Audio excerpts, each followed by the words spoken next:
Hey class, Sam here with my project, and we are doing the difference between meiosis 1 and meiosis 2. We'll start with the stages.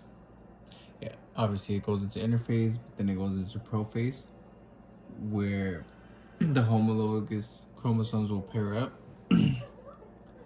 along the equator.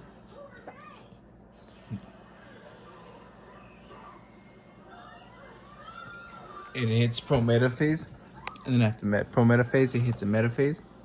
Metaphase 1, the homologous chromosomes line up among the equator of the cell. And then we're going to hit anaphase. Anaphase is where the homologous chromosomes are pulled apart by opposite poles. Here's a pole here and a pole here. The sister chromatids remain attached at the centromeres. And here we have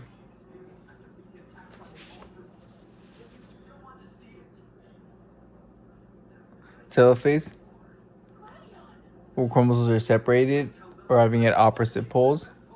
And nuclear envelopes are starting to set around, the two of them. And I wrote that down in this one. As you can see the telophase again over here on this one is the right one. I forgot to write right telophase on here, but it's telophase. And then on telophase, it starts recreating that nuclear membrane, and then it would go into meiosis 2. And meiosis 2 is now doubled after meiosis 1. As you can see, we have the centromere of the chromosomes. And then we go into prophase 2. The nuclear envelope breaks down. And then we're going to go into metaphase 2.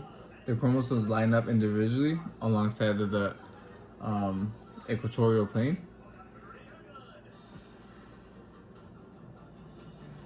In anaphase 2, sister chromosomes are finally separated, as you can see, are pulled to the opposite side of the poles, becoming individual chromosomes.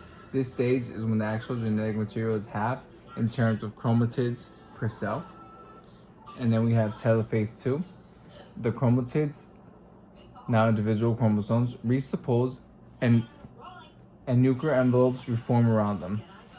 Both cells undergo cytokinesis. You can see the nuclear membrane is starting to rebuild around them, and then they go into cytokinesis, and then we end up with four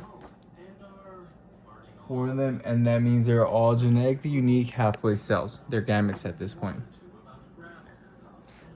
That's the process. Meiosis, and then goes meiosis 2.